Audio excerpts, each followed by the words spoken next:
Alright, let's go to Washington, D.C. Let's go wherever it fucking counts. Let's go, you guys and girls. Let's go. Right now. Seriously, fight for your fucking rights.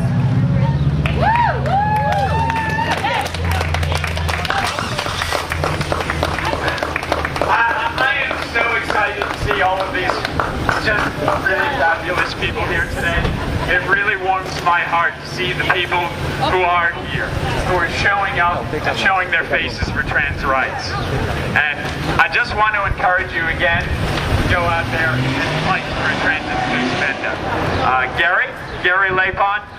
And while I'm at it, I'd like to say this event was not organized by trans people. This event was organized by allies of trans people. How fabulous is that? This event was organized by people who simply believe that trans rights are inherent and important. So let's crack down. Can I just say fuck yeah, you guys? Fuck yeah! Fuck yeah, punk rock, trans rights now!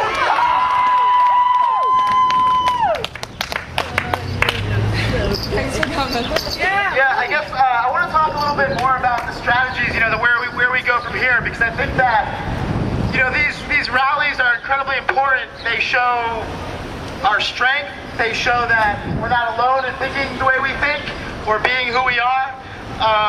And I mean, that's wonderful and that's important, but rallies alone are not going to be enough to pass a trans-inclusive ENDA. They're not going to be enough to pass full civil equality. And I think I want to look back at the African American civil rights movement, because I think that they have that history has a lot to show us in terms of how we can win equality now. I mean, you can't just look at history and repeat the same things, but there are vitally important lessons there that we need to take. And I think there's a few parallels that are really striking in the way that where we are right now. Is that John F. Kennedy was elected in 1960, and in his campaign, he expressed support for African American civil rights, but the Civil Rights Act was the Civil Rights Act of 1964, so it took 4 years, right, from electing a president who claimed to be in favor of full equality for black people to actually having that in the Civil Rights Act and then the Voting Rights Act of 1965. And those weren't 4 years of just simply rallying or just simply calling our Congress people. Many of the Congress people were open racists who opposed full equality, yet that did not stop them. And in fact, when Loving v. Virginia passed in 1967, which legalized interracial marriage on the federal level, something like 20%, a little more than 20% of the population supported it. So we don't have to wait until everyone thinks it's the right thing to do. We don't have to wait until we've got, enough votes in Congress before we stand up. We have to stand up now because we need to change the realities on the ground so that people see that we're not going to compromise, we're not going to take anything less than full equality. And until, Autumn used that word, tension, creating a tension. That's something Martin Luther King talked about a lot, is creating a tension that cannot be ignored, that forces people to take sides. What side of history do they want to be on? Do they want to be on the opposite side that's against equal rights? Or do they want to be on the right side? And I think we need to force this into the open so that politicians are forced to go on the record. That instead of lobbying them behind closed doors when they can promise us the world and something when it comes election time, we need to hold them accountable and say, no, make your promises in the open. Make your promises so that everyone can hear. So that when you break them, people will see what your true colors are.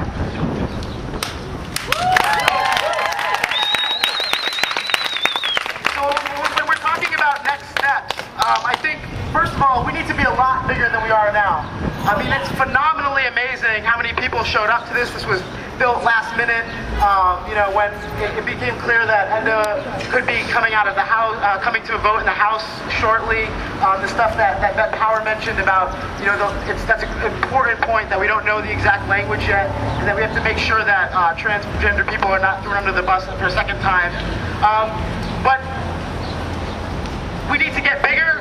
There's been local, in Boston recently, Equality Across America and Join the Impact Massachusetts had a conference which many of us went to. And I'd be interested in some other folks from EAA to come up here and talk about some of their experiences at that conference. But there were over 300 people that descended from all across the Northeast that came to Boston, 380 people to talk about building a grassroots movement from all across the Northeast.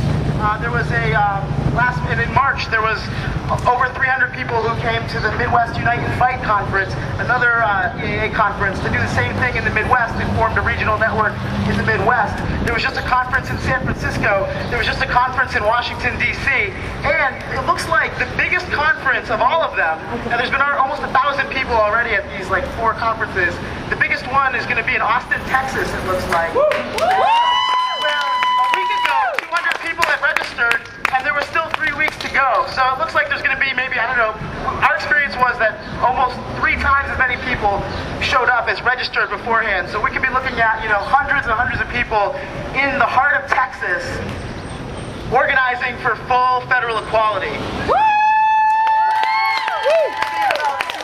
you go to equalityacrossamerica.org, you can find out more information. But there's a bunch of us are either not students or students who are going to be around for the summer. We're still going to be meeting. We want everyone to get involved. Please take a blue sheet, go online, email us, hit us up on Facebook, and let's talk about the next steps. And I want to end on what I think the next step is. On May 22nd in Boston, there's going to be a rally demanding the transgender civil rights bill in Massachusetts that folks had mentioned before be passed, and demanding full federal equality. So I would love to bring some cars, do some carpooling, and drive down to Boston on May 22nd for that rally to show them that Western Mass stands for trans rights and Western Mass stands for full equality.